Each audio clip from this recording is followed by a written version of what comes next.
Before we jump in, quick heads up. There are previous videos posted in this playlist. I really recommend starting from video 1 so you can follow the flow and context. Each part builds on the last and you'll get way more out of it if you watch in order. If you've already listened to them, awesome. Let's get into this one. The Books of the Natsarim and the Enlightened Ones. Restored Names Edition. Chapter 19. When Immanuel spent the days in Jerusalem, the nights were spent on the slopes of Mount Olive. And the disciples built shelters close to a place where there was an oil press. However, one day at eventide, Immanuel went to the house of Shimon the Pure, where some women who were followers of his were living. Though the disciples were given food, little was said to them, for they being strangers, the people in the house were suspicious, and Shimon lay on a cushion across from Immanuel. After they had eaten and were talking together, a woman came from a house nearby. She was veiled and carried an alabaster jar. Now this was Mary of Magdala, whose father had been a merchant. But he disowned her, for she had lived with a centurion serving in the army of Rome. When he returned to his lawful wife, Mary had kept herself by singing in the taverns of Galilee. The woman unsealed the jar and poured a sweet-scented oil over the head of Immanuel, seeing which some of those present were indignant, saying, "What a waste, when this could have been sold for a lot of money which would have benefited the poor." Immanuel said, "Leave her alone. There is little point in being angry with her when all she has done is to honor me. You can help the poor whenever you like, but I will not be here much longer." Turning to Mary of Magdala, he said, "Why do you pay me this honor? For the cost to you must have been great." Someone said, "The price was easily obtained."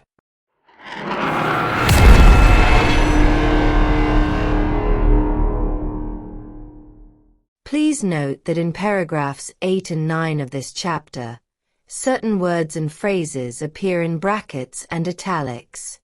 These have been included because the passages were identified as potentially having been added, altered, or affected by translation in a way that may have obscured the original meaning. Readers who wish to examine the original text for themselves may access it through the link provided in the description box below. Mary said to Immanuel, "Sir, I am she whom you saw in Panias, for when women reviled me, I came to you and said, 'Forgive my sins.' When you asked wherein I had sinned, I said, 'By loving while unwed.' Thereupon you said, 'That of itself is no wrongdoing and demonstrates greater love than that of many who say, the price of my love is marriage.' You said I gave the greatest form of love any woman can give, for being virgin, I went to my love without the security of marriage, seeking in no way to bind the man." Immanuel said, "With this man you did no wrong, and though your love was unblessed in the eyes of men, providing you loved truly, it was pure and sanctified in the sight of Elohim. The man, however, is not without sin in this manner and will surely be called to a proper accounting. And though since leaving him you have done wrong, he bears his portion of the guilt. You chose freely not to be a woman reserved for marriage, a choice you could rightly make. Only should you now seek marriage, saying, 'Though I love you too, now I have my price,' would you be doing wrong, this being committed against Elohim, love and your husband."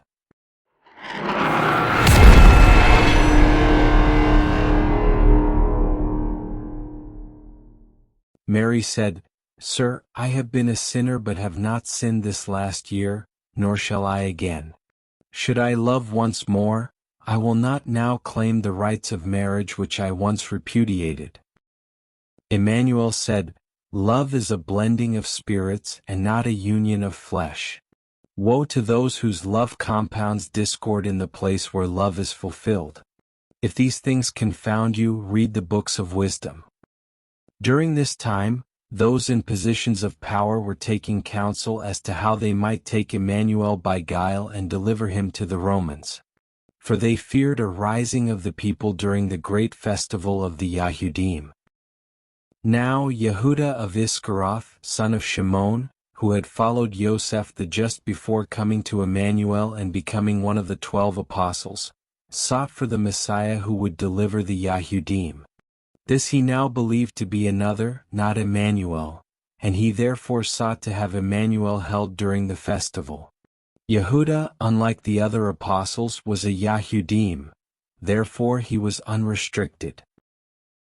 Yehuda went to the council and said, "My master performs signs and fulfills prophecies which speak to the hearts of the people. Therefore might they not proclaim him in the coming days?"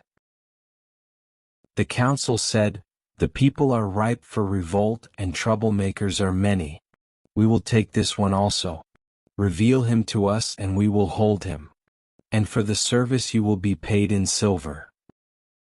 One who sat in the council sent a warning to Immanuel saying, "Leave Bethany and go to Ephraim." But Immanuel returned a reply which said, "Things are as they should be, and the prophecies will be fulfilled." On the first day of the festival, when lambs were being sacrificed, the disciples came to Yahusha and asked where the Pesach meal should be eaten. Yahusha chose 2 of these and sent them away with this instruction. "Go down and cross the stream flowing eastward from the city, at a place where there is a covered well. There you will see a man seated with a water pitcher beside him. Say to this man, 'We thirst but need more than water.' He will then arise, saying nothing, and you must follow him at a distance. And when you see him enter a house, go in also, giving this message to the owner, 'We come from the master.' He will then show you a room where you must make preparations." Now the house belonged to Obed, who was nigh 80 years of age, whose brother was Barnabas the elder. In an upper room the disciples prepared the Pesach meal. And when it was evening, Immanuel came with the 12 apostles and 3 others, but only 13 ate with him. Now the house belonged to Obed, who was nigh 80 years of age, whose brother was Barnabas the elder. In an upper room the disciples prepared the Pesach meal. And when it was evening, Immanuel came with the 12 apostles and 3 others, but only 13 ate with him. Then he took the cup before him and drank, saying, "Blood is the life of men, while this is the life of the grape sacrificed for men, so it is a fitting and worthy symbol of he who offers his life for men.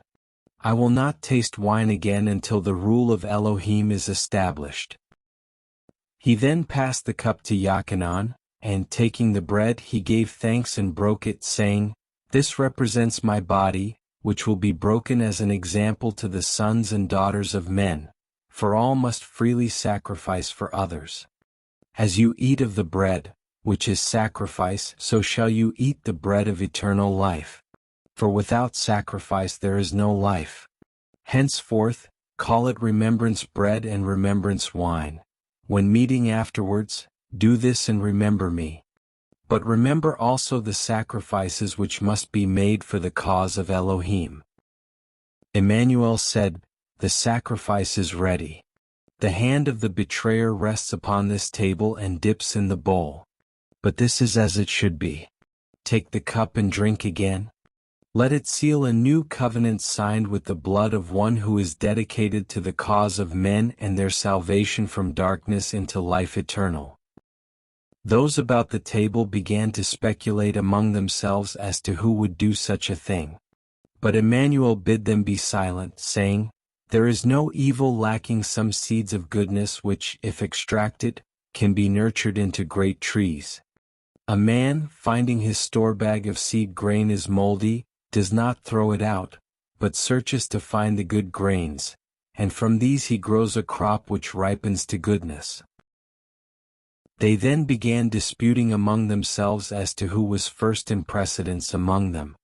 And Immanuel said, "Those with worldly authority derive satisfaction from declaring themselves benefactors of the people, but the benefit they seek is that accruing to themselves. Let this not be so among you, the ones seeking least for themselves and giving most being those taking precedence. After a while Immanuel said, "My friends, I shall be with you only a short time now." Kepha said, "Master, where do you go? Are you deserting us? Can we not come with you?" Immanuel said, "You cannot follow me immediately on this path, and to accompany me would serve no purpose. But later on you can follow me. Do not become faint-hearted, for if you believe in what I have taught you, believe also that I will be guided and strengthened. I shall prepare a place for you in the kingdom of the Most High and wait there to welcome you. Where I will be, you shall be also, and where you are, there too I will be. You know the way to where I am going and can follow, for the Torah and the books of wisdom are the way, the truth and the light. I have brought you a light to show the way. Follow it and you will not go astray. Later you will understand that I am united with the Father. And as I am united with him, so you are united with me. Though we are many, let us stand as one. And those who serve I will serve. To he who believes in my teachings I will manifest. For what I do is done to prove to men my own convictions, that they will come to accept my teachings and follow the road of salvation. The people yearn for the fulfillment of the prophecies and will surely follow one who fulfills them." Thomas said, "Are you going to manifest only to us?" Immanuel answered, "If anyone care for me and my cause, I will speak to him through the power of the Ruach HaKodesh, and it will come to him also. Those who do not care for me or my cause will ignore my teachings, but do not fear them. Be on guard against those who pay lip service only. While I am with you, I can speak as men speak, but when I am gone, the Ruach HaKodesh will bear messages in my name, clarifying your minds so you recall all I have taught you. In the kingdom of the Ruach there are many splendid places, and I assure those who remain steadfast that they will be in the best of these. For when men die, each is drawn to the place whereof he is worthy, even to each one is prepared a place for his soul. I will go down in the flesh to arise again in the Ruach with power to manifest to men. I will demonstrate what man can do, and as I do, so can all men. I am a sacrifice to the misguided beliefs of men, that, in the fulfillment of those beliefs, they might turn to the path of their salvation. I am the vine, and he who is above me is the cultivator. You are the branches, and the sap in me flows out to you. The sap is my teachings, severed from which you will be like a branch cut from the vine, only suitable for burning. I am the vine, and you are its fruit, and if the vine is sound, surely its fruit will be sound also. This is my last instruction to you. Love one another as I have loved you. For there is but one greater love than that of a man who would sacrifice his life for his friends, and that is sacrifice of a life for a cause where he serves those unknown to him. I have said, love one another, for you will be strengthened in the knowledge of that love. If the world hates you, it has hated me first. If you were to remain part of the world, it would accept you as its own and love you. But because I have severed you from the world, setting you apart, it will hate you. For it is in the nature of worldly men to hate those who are different. And not only are you different, but you also seek to point out their wickedness. If I chose an easier path, your burden would be so much greater, and the fruit of the vine might fall on barren ground. As they have persecuted me, so they would have persecuted you. As they have spurned my teachings, so they would have spurned yours. And as they rejected me, so they would have rejected you. I have much more to say, but you cannot receive it now. Later, the Ruach of wisdom will come when you are ready and guide you truthfully. It will speak to you with a voice of its own, but will convey to you what comes from above. Soon now you will see me no more in the flesh, but you will behold me in a new and glorious form. Those with Immanuel did not understand the meaning of what he said, and discussed it among themselves, saying, "What does he mean by soon?" Others said, "What can he mean when he says, 'Soon you will no longer see me, but then you will behold me'?" The others said, We just cannot tell." Immanuel, knowing what they were saying and what was in their thoughts, said, "You are wondering about the things I have said. I can assure you that while you sorrow, the world will rejoice, for its hopes are fulfilled. A woman becomes afraid just before she gives birth, but once the ordeal is over, she no longer recalls the labor pains but rejoices in her child. So too you will grieve for a while, but I will manifest to you, and then you will rejoice in your hearts. The Father's will is that the things I teach should be given to the people, but they will not listen, arguing among themselves as to who I am. Therefore I must drain the bitter cup of life to its last dregs. Then they will say, 'This is he,' and heed my words. This I do for men, and none can say I have not faced up to the tests of life or I have shirked its supreme trial." The disciples then drank the reeling cup, and Immanuel said to Kepha, "I depend upon you to carry the burden among the brethren." Kepha said, "Master, I am ready to go anywhere, to follow you to prison or even to death." Immanuel said, "Before the cocks crow in the morning, even you, the most loyal of men, will desert me. Must I undergo the ordeal friendless?" Then all the others assured him of their loyalty. Immanuel said, "When I sent you out with few possessions, did you ever go short of anything?" They said, "No." Immanuel then said, "Things are different now. Those who have a purse of money had better take it with them and keep a pack prepared for flight. Whoever is without a sword, let him sell his cloak and buy one. For I can assure you I will fulfill all that the holy books say. And is it not written, 'He was classified as an outlaw'? Yes, truly all that is written will be fulfilled in me, and men will find salvation through this fulfillment." One of the disciples said, "Look, Master. We have 2 swords among us." Immanuel said, "That is sufficient." Kepha said, "Master, are you going to lead us against the kingdom of evil in arms?" Immanuel said, "The battle is for the immortal souls of men. Feast your eyes on me, for the hour draws near when I shall no longer be with you in body." Then he said to Yehuda, "Go, spend whatever money is needful, but make haste." No man there understood the meaning of this saying. When Yehuda had gone, Yahusha said, "Upon me has fallen the obligation for fulfilling the hopes of men. Now I give you a last command, stand by one another. For if you remain loyal to my cause and to each other, all will know you are true men of Yahuwah. Do not worry over much, have faith in the goodness of Yahuwah and in me. In the kingdom of heaven there are many places, and had it been otherwise I would have told you.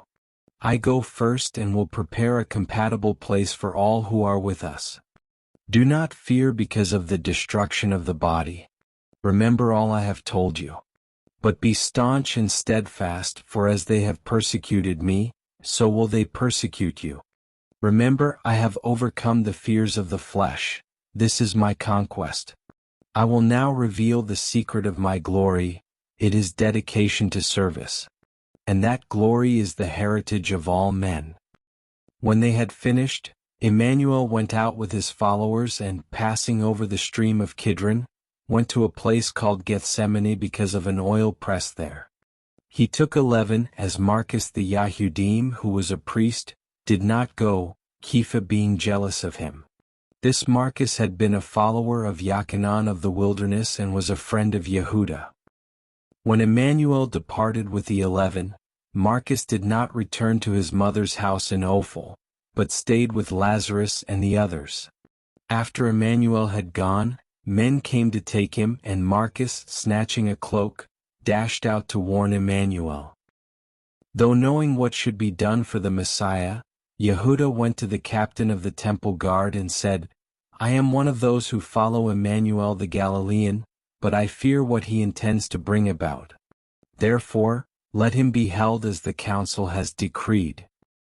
When Immanuel reached the chosen spot in Gethsemane, he turned and said to those with him, "Pray that you may be spared the test." He then took Kepha, Jacob and Yochanan and withdrew with them about a stone's throw away. Immanuel was depressed and filled with foreboding. And he said to the three, I am going apart to pray for strength to do what must be done. You stay here and keep watch. Perhaps the cup of bitterness will pass me by, for with the Father all things are possible. But I fear there is no other way for me but to abide my destiny. Immanuel went just a short distance and lifted his face to the stars and red glowing moon above. Jacob heard him pray. Father, everything is in your hand. Let it not be as I would have it, but according to your will, I leave it in your hand. But let not the ordeal be too much for me. The hour is at hand. Strengthen the Son whom you have glorified with the power of your Ruach, that he may bring to fruition the task you have set him, leading men to the path of eternal life. Is there no other way? He then came back to the three, and the sweat stood out redly on his brow. And finding two asleep, for they were heavy with wine, he said to Kepha, Shimon, could you not stay awake even at a time such as this? Be vigilant and watch, praying you may be spared a greater test. In days to come, men will lift up their eyes to heaven and say, Blessed was he who came in the name of I am who I am, bringing us the light of salvation. My soul is very sorrowful because of the things I must endure and accomplish, that the aspirations of men shall not be denied a response. Tarry therefore a while longer, keeping me company so I do not weaken. The Ruach is willing but the flesh is weak. It is a dreadful thing I must do. Then he went away again, but what he prayed no man knows. When he returned, all three were asleep, for the wine had befuddled them. Immanuel said, Still sleeping. Now it is enough, for the hour has come, and the servant of man is betrayed into the hands of his enemies. Let us wait no longer, for here they come. Immanuel was now quite calm and strengthened. Now the place where Immanuel had gone was known to Yehuda, who arrived accompanied by the temple guards carrying torches, staves and cudgels. Seeing them, Immanuel stood up and said, Whom do you seek? Yehuda went up to him and said, Master, I am here. He kissed Immanuel to let him know he came with friendly intentions, but it also identified him. For though those who came knew Immanuel by sight, the Torah required that some other identify him. But he was not taken according to the Torah, but by the temple guards. Immanuel said, So the Messiah has been selected for sacrifice by a kiss. But Yehuda said, No, Master, there will be no sacrifice. When the temple guards seized hold of Immanuel, one with him drew a sword and wounded one of them. Another said, Shall we smite with our swords? But Immanuel forbade this, saying to the captain of the guard, Were my kingdom of this world, I would order my followers to take up arms. But my kingdom is not of this world, and evil cannot be vanquished by evil. He rebuked them with the words, Did you expect to find a dangerous criminal who had to be overcome with weapons? I have been among you many days and you left me alone. Still, what has to be done will be done, so do as you must. The captain of the guard said, If this were left until tomorrow, many would die. Chapter 20. Immanuel was brought privately before Annas, son of Seth, who, after questioning Immanuel, sent him to the supreme council of the Yahudim, which was assembled. He also sent a message saying, This man is deluded but nonetheless dangerous, and these are troubled times. When Immanuel was taken away, Shimon Kepha followed at a distance. And after Immanuel was brought from the residence of Annas, he followed and came to the forecourt of the temple, but could not go beyond because of the disturbance. Servants lit a brazier of charcoal and stood warming themselves, for the night was cold, and Kepha stood with them. While he stood there, a relative of the high priest, named Yosef but called Yochanan, a follower of Immanuel in secret, came and spoke to the woman at the door and went into the chamber hall. He also spoke to Kepha. Then a maidservant came and spoke with the woman at the door, who came over to Kepha and said, "You are one of the Galilean's followers." But Kepha said, "I am no friend of his. You must be mistaken." However, the woman persisted, saying, "Your speech betrays you." Then she cried out to those about the brazier, "Beware, here is one of the Galilean sorcerer's followers." Then the men clustered about Kepha and said, "Certainly you are a Galilean." And some said, "We have seen him with this rebel." Then they said to Kepha, "Did you not cause trouble in the temple? We have seen you there." Then the men said, "The woman is right, you are a Galilean. Your speech witnesses against you." Others said, "He is just a Galilean," and laughed. Kepha then became angry and shouted, "Why do you pester me? I do not know the man. I have heard about him but not seen him." Then the other disciple came out and told the men to leave Kepha alone. He took him by the arm and went out through the gateway. As they went, a cock crew, for the fowls were in the city. And Kepha wept bitterly, for he had failed the test. The other had compassion on Kepha because of the weakness of the flesh. And Kepha said, "I will make amends." Then the disciple took Kepha to a safe place nearby.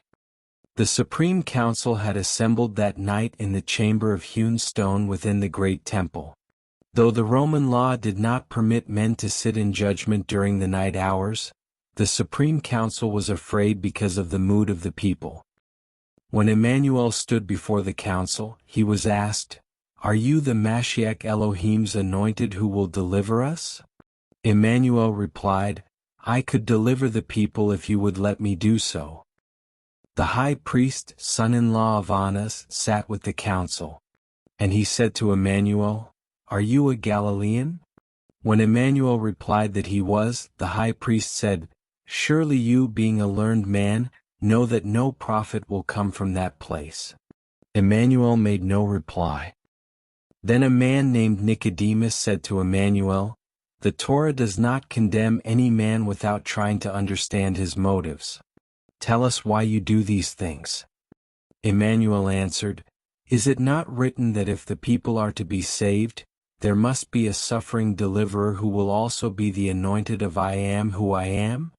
Nicodemus then said to the council, "If this man is what he claims, he is harmless. For he brings suffering to none except himself." Then another counselor said, "I myself have heard him say he comes not to suffer, but to bring a sword to free the people." Immanuel stood calm and serene. One of the elders said to him, "Is it true you were born of fornication, and when born your father Yosef and Miriam, the woman who gave birth to you, had to flee from the anger of the people?" But 12 of those present witnessed for him that he was not the child of fornication, but of a rightly married mother. Though many of the elders tried to make out a case against Immanuel, they failed. For though there were witnesses who gave false evidence against him, others spoke in favor of Immanuel. Then a law scribe came forward and testified with the others he had heard Immanuel declare that the temple was only a man-made structure which he would destroy in 3 days. However, there was no agreement among the witnesses as to what had been said or what it meant. Some held Immanuel to be a sorcerer who spoke of magic, while others held him to be a madman whose talk was not rational. Many remained silent and thoughtful. One of the leading men among the elders stood up and said to Immanuel, "Can you not speak for yourself and answer the accusations?" Immanuel said, "Are the charges not being fully argued out?" The high priest said, "I ask you in the name of the Most High Elohim, tell us, for we do not wish to make any mistake, are you the Mashiach who will deliver us?" Immanuel answered, "You ask this because others witnessing what I do say this is so. If I say I am the deliverer, I do not lie. I am the true son of I am who I am, standing at his right hand, ready to obey his will, and I speak with divine authority. I am the one destined to bring down the whole structure, replacing it with a new rule." Upon hearing this, the high priest said, We need no more witnesses, for we have all heard him blaspheme. The evidence for treason has been given by his own mouth. He is convicted through words from his own lips. What more is required before your verdict? But there was no little dispute among the elders, for some said, "It is no crime to say, 'I am the Mashiach who will deliver.' Others said, 'It is no crime for a man to be misguided and deluded, for will not the deliverer be disclosed by deeds which this man has not performed?' It was also said, 'Is he not fulfilling the prophecies? Therefore be wary in judgment.' One of the elders said, 'Let us set the good this man does against the other. And is it not well known that he has a power of healing not in other men? What wrong has he done? He has not called men to arms against Caesar.' The high priest then stood up and said, 'If we allow this man to go free at this time, he will stir up trouble, the people being ripe for revolt. Then Caesar will send his legions against us, and the nation will be destroyed, for the hand of Caesar is heavy. We cannot set the life of one man against the lives of many. And those who would set him free are no friends of Rome, neither can they be friends of our people.' Then some said, 'His crime is against Rome and not against us.' But others said, 'What? Shall we deliver him to Roman cruelty?' The high priest said, 'This can be no concern of ours. We are shepherds of the people. Let those who speak against Caesar stand before Caesar's judgment seat. Let our judgment be that we found him guilty against Caesar and then leave him to Roman mercy. We have no power to condemn him.' Therefore, it then being daylight, they bound Immanuel and delivered him to Pilate with the verdict, 'He is guilty against Rome.' It was now for many Pesach Eve, not all keeping it at the same time, for this was in dispute. Therefore many who could have spoken for Immanuel, being righteous men, went to make their preparations for the festival. Some thought he would be set free when it was over, but most knew in their hearts he would not be released. When Immanuel was brought before Pontius Pilate, governor of Yehuda, who sat upon the judgment seat, the law scribes testified to the charges, saying, 'This man stirs up the people to revolt against Caesar by taking the title, Son of Elohim, thus claiming to be king of the Yahudim. He says he brings swords and will purge the land with fire. He blasphemes against Caesar and seeks to bring a new rule of law into the land. He rides into the city proclaiming himself the deliverer, fulfilling the prophecies. From whom can we be delivered?' Pilate said to Immanuel, 'There are many serious charges against you. Have you any defense against them?' When Immanuel remained silent, Pilate said, 'Tell me, if Son of Elohim is a kingly title, are you the king of the Yahudim?' Immanuel said, 'Do you ask this for yourself, or are you being influenced by the things said about me?' Pilate answered, 'Am I a Yehudi to know these things? Your people have handed you over, for, according to their interpretation, you have made kingly claims. What have you done?' Immanuel said, 'Is an earthly king most worthy to be called the Son of the Most High? Surely it is goodness and not kingship that counts. I am the Son of the Most High, and this title I rightly claim, but if I have a kingdom, it is not of earth. Had it been otherwise, my followers would not have permitted me to be taken.' Pilate said, 'You are then a king of some kind.' Immanuel replied, 'As you say, I am a king, but I do not come to rule, for I was born into the world to testify of the truth. And all who honor truth listen to my words.' Pilate said, 'Who knows what is truth or what it means? One man's truth is another man's deception.' Immanuel answered, 'No man can know truth, for it is not of earth, which is a place of deception. But Yahuwah knows truth, and it is with him alone.' Pilate said, 'Does not Caesar know truth?' To which Immanuel replied, 'No man knows truth.' Pilate said, Is the truth with you or with Caesar? Immanuel said, Caesar's heart is in fornication, not in truth. And this you know to be true. Would you condemn me for speaking truth? Pilate said, Say no more. Immanuel said, See how those who uphold truth are judged by those holding authority. Then a man who was guardian at the temple testified, This man stirs up trouble in the land, so the people are ripe for revolt. And his doctrine is not contained in Galilee but is spreading all over Yehuda. Hearing this, Pilate asked whether the man before him Galilean was, and being told he was, Pilate said, This man should be tried before Herod. Therefore Immanuel was sent to Herod, who, being in Jerusalem at the time, was residing nearby, for he was under the protection of the governor. Herod was pleased for the opportunity to see Immanuel and questioned him at length, hoping to see some miracle performed, but he was disappointed in all things. Though many testified against him before Herod, Immanuel remained silent on such matters, for it was his duty and destiny to fulfill the prophecies in the holy books. Herod found Immanuel guilty of blasphemy and treason, and returned him to Pilate, saying, He has committed treason in Yehuda. Let him be tried for that. It has not been fully proven before me, but this I know surely. If he is released, there will be a revolt. For the people are inflamed, and your army is not large. When Pilate had taken his place on the judgment seat and Immanuel was before him, he said, I am told you are a just man. Can goodness father crime? Immanuel answered, Hypocritical goodness fathers many crimes. The people live in a night of ignorance. I come to lighten the darkness. Pilate said, If the light is put out, does that help the people? Is it not better for the light to shine? Even a faint glow is better than none. Immanuel said, Do with me as you will. I will light a flame which will consume the world, and darkness will be no more. Pilate said, These things I do not understand, for your people have devious minds and make great issues over things of little importance. What else have you to say?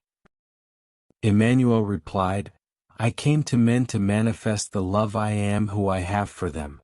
As one of their brothers, I have undergone the trials and tribulations of men, overcoming the claims of the flesh so the Ruach within shines forth with strength. I have pointed the way whereby men may rise to greatness, for such is their destiny. Pilate then said to the elders and some Levites who witnessed against Yahusha, I am not a Yehudi, nor am I bound by the laws of the Yahudim.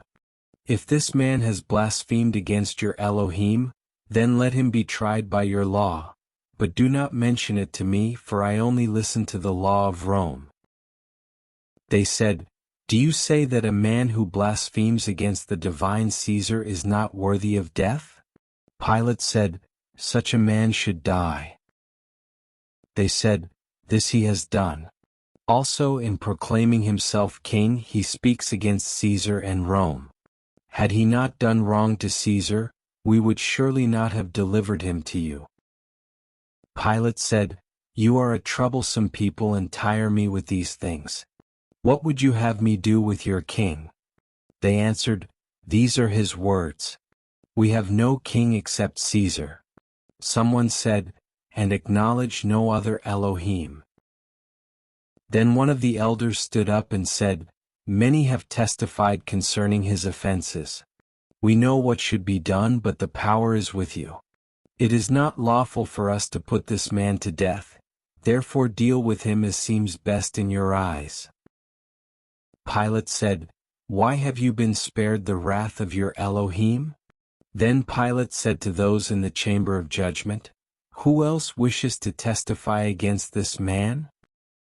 One of the elders, a law scribe of the council, said, This man has claimed before the people that he is heir to the throne of David, but he is an impostor. He blasphemes the Holy One of our people by saying he is his son. If these things inflame the people so they revolt, then Rome pays the price. He comes forth from among the poor and disinherited, arousing the people so they seek to overthrow the stability of established authority. If his intentions are put into effect, we are all lost. He proclaims himself king and declares he will pull down the temple. He blasphemes against Caesar and says he will supersede Caesar's rule. He slanders Caesar and calls him a fornicator and liar. Under our laws, which you must also uphold, he deserves to die, and if you are not against Caesar, also under the laws of Rome. Pilate said to Immanuel, "The balance weighs against you. Have you anything to say?" When Immanuel did not reply, Pilate asked him where he really came from. But Immanuel remained silent. Pilate then said, "Have you nothing to say to me who have the power to condemn or release you? What shall I do with one such as you?" Immanuel then said, "The power of Rome rests in your hands, but it gives you power over nothing except my body. Do with that as you will. It is not you, but those distorting the face of truth, who are to blame." Pilate said, "If I deal with you one way, the people will say the authority of Rome supports your teachings and is not against the things you declare. They will say your claim to kingship is upheld and may even say you are preferred to Caesar. If I do this, I will certainly be called to account, for am I not the hand of Caesar whom you blaspheme and decry?" Immanuel said, "I call men to a kingdom which is not yet of earth." Pilate said to Yahusha, "No one is compelled to speak on his own behalf." Then to the others there he said, "Clearly this man is not guiltless concerning Caesar, but will any here speak for him?" Then one of the Parashim stood up and said, "Many could speak for this just man but have decided their duty lies elsewhere. We are an unbending people, sometimes over-concerned with righteousness, but mercy and justice are not least among the things we uphold. What wrong has this man done to Caesar? He has uttered words, which are no more than a breeze from the lips. And surely one so great as Caesar can withstand even the greatest tempest. If Caesar be man, then words would hurt him. But we are a people knowing nothing man can do will harm the highest divinities. Therefore we could be less cautious than others. The greater they are, the more they tend to overlook the many weaknesses and failings of men. You who know the greatness or smallness of he for whom you are the mouthpiece, can incline towards one less knowledgeable in such matters.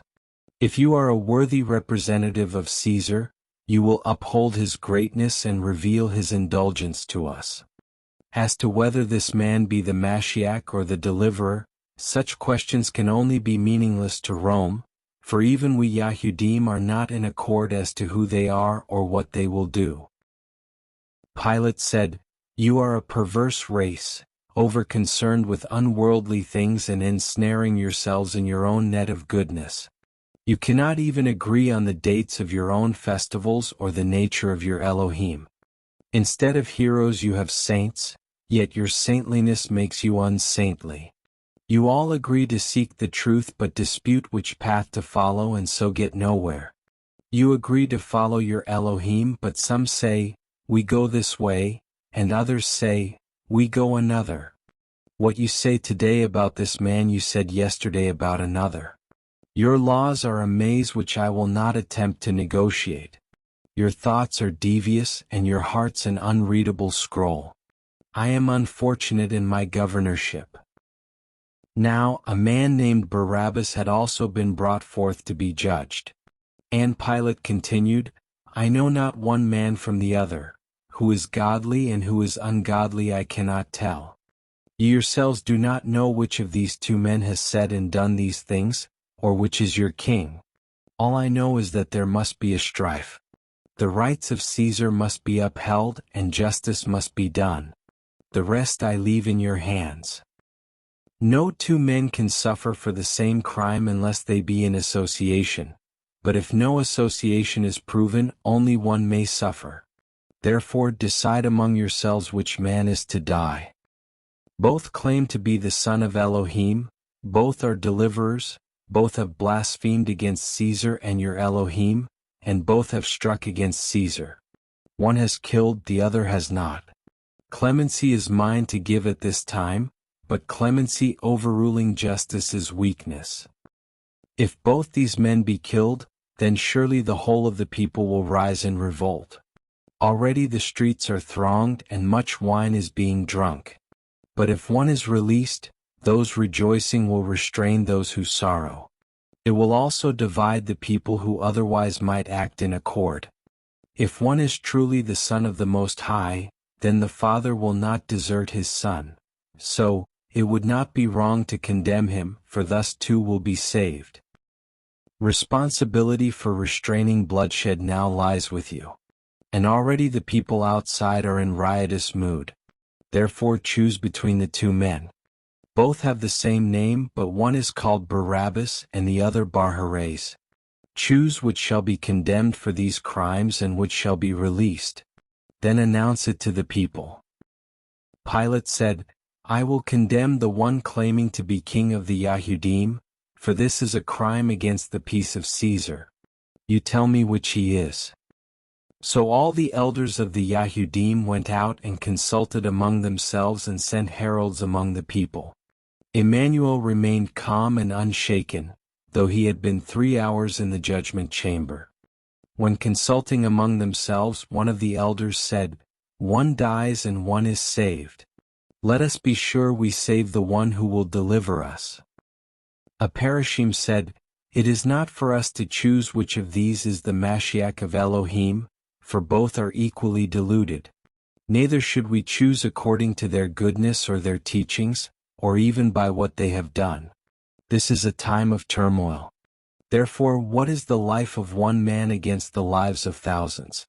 For surely this number will die if there is a revolt, which will appease the people by his release, and which will cause less strife if he dies.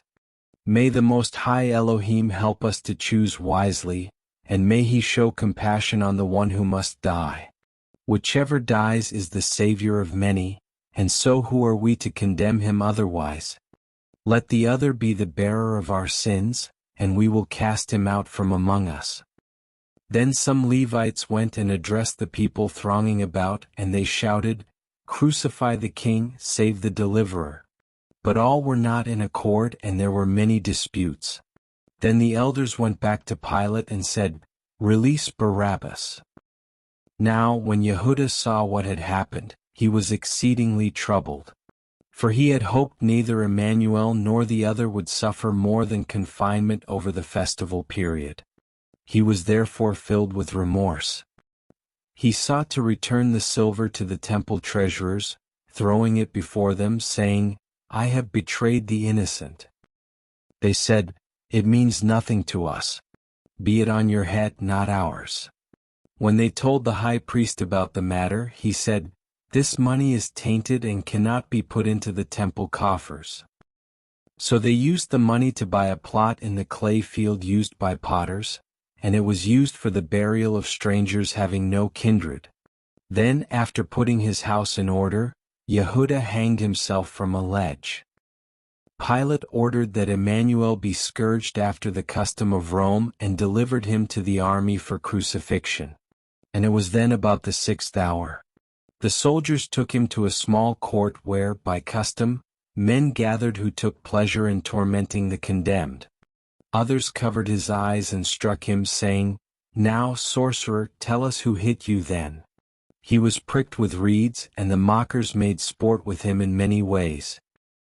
When the cruelty was over, the soldiers stripped off the scarlet mantle and replaced his tunic, taking him away to the place of execution. Because of the scourging and other sufferings, Immanuel was unable to bear the crosspiece he carried. And a man named Shimon the Cyrene, a stranger from Africa just come by way of Joppa, was forced by the soldiers to carry it. A crowd followed, among which were many lamenting and wailing women. Immanuel turned to them and said, Daughters of Jerusalem, do not be sorrowful because of me, for I approach the door of a greater life. Weep instead for yourselves and your children, for the day comes when you will have much greater cause for sorrow. If these things are done while the tree is green and full of life, what would they not do if it were old and dry? Coming to the place of execution, which was where the skull of Adam lay buried, the soldiers fastened Immanuel to the crosspiece and raised it up into its slot. Then his feet were fastened to the rest. After this they divided his clothes among them, but the mantle, being woven without a seam, was given to one selected by lot. About his neck was hung a plaque written in Latin, which read, Yahusha bar Heres, King of the Yahudim. The Yahudim protested to Pilate about this, but he said, This is written by my authority. 2 others were crucified with Immanuel, one on his right and one on his left. People passing along the road mocked and abused him, shouting, Come down and rule over your kingdom. Some said, Where is your all-powerful Father now? And, if you are what you claim to be, get yourself out of this. Many laughed, saying, He came to save us but cannot save himself. Savior, save yourself first. The witnesses who stood about the cross also mocked him. They said, O deliverer, now deliver yourself. At the 9th hour the sky darkened with cloud, and there was thunder and lightning. Thus the prophecy was fulfilled which said, In the valley of decision, on the day of the deliverer, the sun and the earth will be darkened. Then Immanuel began to speak the words of David and later said, My Elohim, do not let your power drain away from me. Some standing nearby said, Listen, he is calling on Eliyahu. Another said, Let us see if Eliyahu will come and take him. A man came with a sponge soaked in vinegar and stood and raised it to the lips of Immanuel, but he turned his head away. Then some said, He is ready to give up the Ruach. Immanuel opened his eyes and said to those who stood near, It is nearly over. Menelaus, the centurion who stood facing Immanuel, said, Truly this is a man. Then someone shouted, It is over, and there was an outbreak of wailing from the women. Chapter 21. A number of women stood off watching from a distance, among them being Mary of Magdala, also called Mary of Bethany, Miriam, and Miriam the mother of Jacob the younger and Joseph, and Salome, who had followed Immanuel, administering to his needs in Galilee. There were also others who had come to Jerusalem with him, but the only disciple there was Jacob. When the women wept with pity, he said to them, I see now what I was blind to before. Let us not waste tears in futile pity but strengthen our hearts so his sacrifice is not in vain. He did this to change the hearts of the people. Let us be worthy of him. Then Jacob left, for he received word that the disciples were being sought, it being feared they would set fire to the great temple or arouse the people, so there was a revolt. There had been disturbances in the city, but because of Barabbas, only 3 were killed. Miriam, the mother of Immanuel, was taken to the house of Yachanan, and Marcus and Joseph also came there. It was in that house that the first words of this gospel were written. Many of the disciples had deserted Immanuel and were in hiding. Others went about not knowing what to do, their hearts full of misery and sorrow. They lacked the influence needed to save Immanuel from the common pit of criminals. And Miriam, his mother, did not claim the body, though the arrangements made were unknown to her. Now one of the elders of the Supreme Council was a man named Josias, called Joseph of Arimathea, son of Joachim, son of Nathan, son of Eleazar, son of Eliyahu, son of Joachim, son of Zadok, who lived on the Merchant's Road, a day's journey from Jerusalem. He also owned an estate northwest of the city. He had a brother-in-law named Nicodius, and both were secret followers of Immanuel. Joseph of Arimathea, the wise commander, had been present at the council when it sat in judgment on Immanuel, and he supported him, but many more who could have done so were absent because of the hour. When evening drew near and Immanuel had been 4 hours on the cross, Joseph of Arimathea, being a man of status and authority, went to Pontius Pilate without fear, for they were friends. He requested the body of Immanuel, his kinsman, saying, "It is written in our law that the sun shall not be permitted to set on the body of a murdered man." The governor said, "You are an upright man, and I will not deny this to you." But he was surprised to hear Immanuel had died so quickly, and he sent for the centurion in charge of the execution, a man known to Joseph, who assured Pilate that Immanuel was undoubtedly dead. On hearing this, Pilate granted the commander custody of the body, and though some Yahudim present objected, wishing Immanuel to be buried in the criminal's pit, they had to submit to Roman law. Yet the Yahudim's law also stated it was the duty of the nearest relative to dispose of the body, irrespective of how death occurred. Now, this being the Shabbat Eve, the bodies could not remain upon their crosses after nightfall. Therefore the Yahudim requested of Pilate that the legs of the condemned men be broken, allowing the bodies to hang free so they quickly died. So the soldiers took mallets and broke the legs of the other two, but when they came to Immanuel, the centurion said, "He is already dead." Joseph the commander took his son Joseph, Nicodius and one other, and having already purchased a linen shroud, went to the place of execution and removed Immanuel from the cross. Wrapping him in the sheet, they carried Immanuel through the darkness to a tomb already cut out of the rock.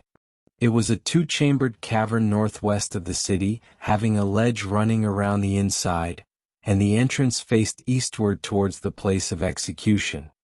It was the north end of a garden planted with cabbages, and the gardener was also custodian of the tomb. When Immanuel had been placed inside, a great stone was rolled across the entrance, and 2 men were left on guard beside it. Now things happened on the Shabbat which may not be written, for they are in the secret of the Most High, known only to the elect of the house of Elohim, which is in the Isle of Departure. Those who guarded the tomb, when questioned regarding these things, said, "The disciples came early and carried him away for burial in a proper manner at another place. For he was laid here only because of the Shabbat, and it was not his tomb." None questioned them further, for this was proper. And the guards were only placed to protect certain bodies from those who would work evil sorceries on them, those who improperly tampered with bodies being put to death. After the Shabbat was over, some women came with spices and oils to deal with the body of Immanuel. But when they came to the tomb, they found that the great stone had been rolled aside. The guards were gone, but a young man was seated just inside the entrance, and he said to them, "Do not be afraid of me, for I am a friend. Immanuel whom you seek is not here. But go and tell Kepha that he will be with him as promised." The women were very much afraid and left in haste. When they had gone, Miriam came with another and stood outside the tomb weeping. And as she did so, a voice behind her said, "Why do you weep?" Turning, she saw the gardener and said to him, "They have taken Immanuel away, and I have no knowledge of what has happened to him." Then the gardener told her to go to Yachanan, the son of Annas. Kepha and 2 others were also making their way to the tomb when they met the women coming away. The women told them what they had seen and heard.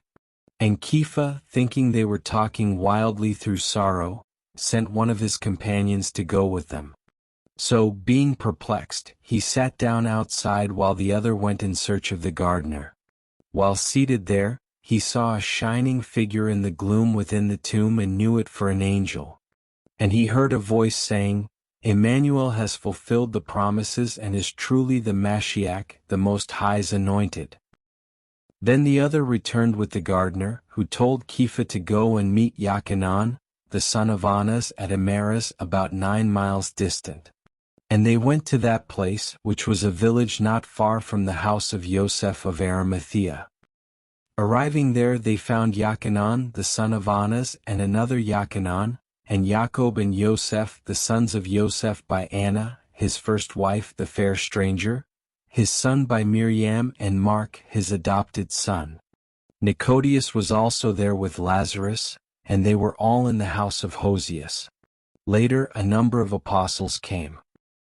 Then while they were seated at a table, Immanuel came among them and said, "Let us take food together and rejoice, for the prophecies have been fulfilled regarding the Mashiach as it is said in the holy books. The servant of man is arisen from among those who sleep, for death has not claimed him." But these things, while fulfilling the promises, will not bring about the rule of the Most High, for this will not come while men sit waiting for signs. The people have been given that which fulfills their hopes and aspirations. Now surely they will believe in my cause and arise to sweep evil aside. Now the Ruach of truth dwells among you, though it is still out of place in a world under the rule of man.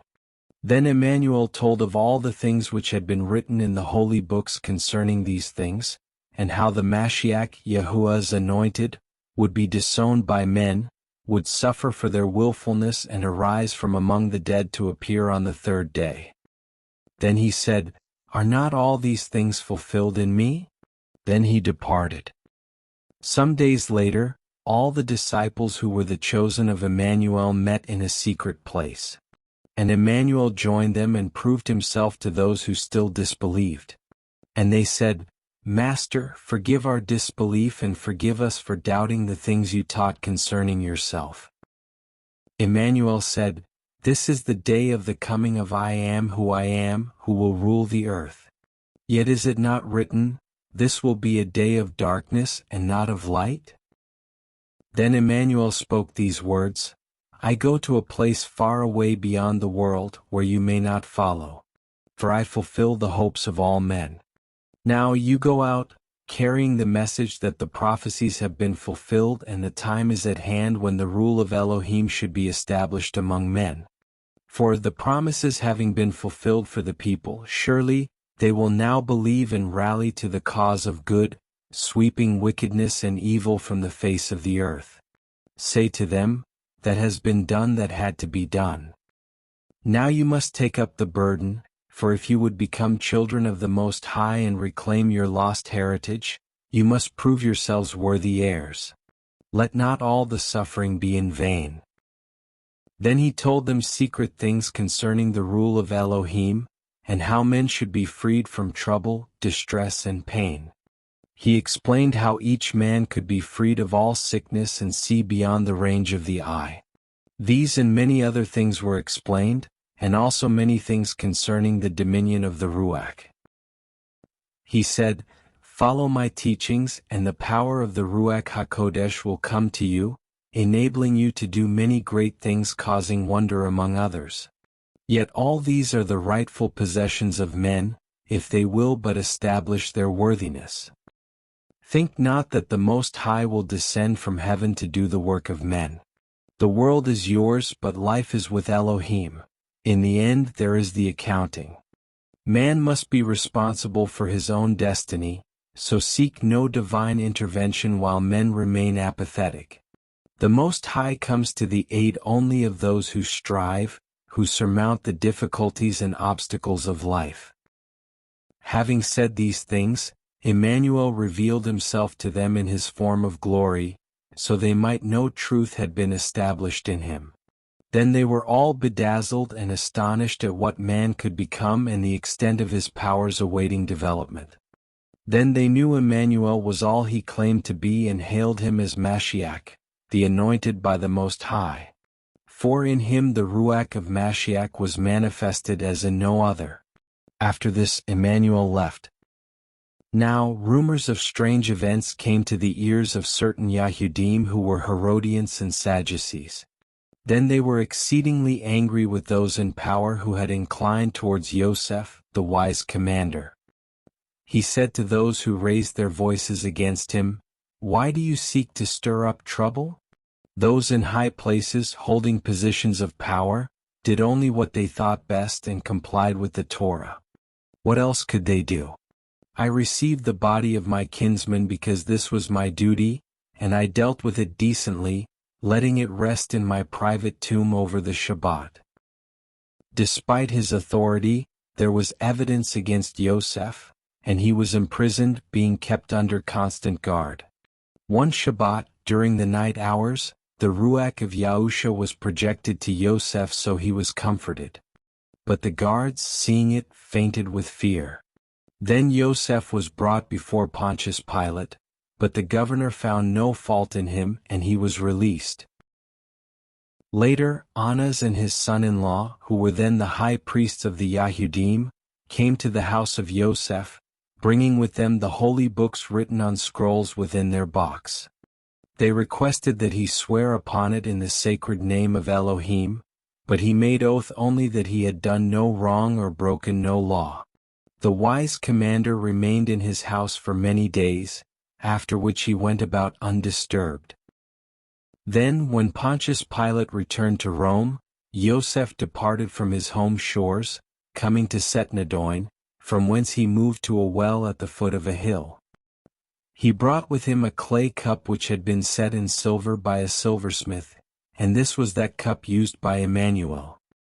Some say Yosef of Arimathea married Miriam, mother of Immanuel, after the death of his wife, but this is a known heresy put about by those in ignorance of what is written, for his wife was not that Miriam.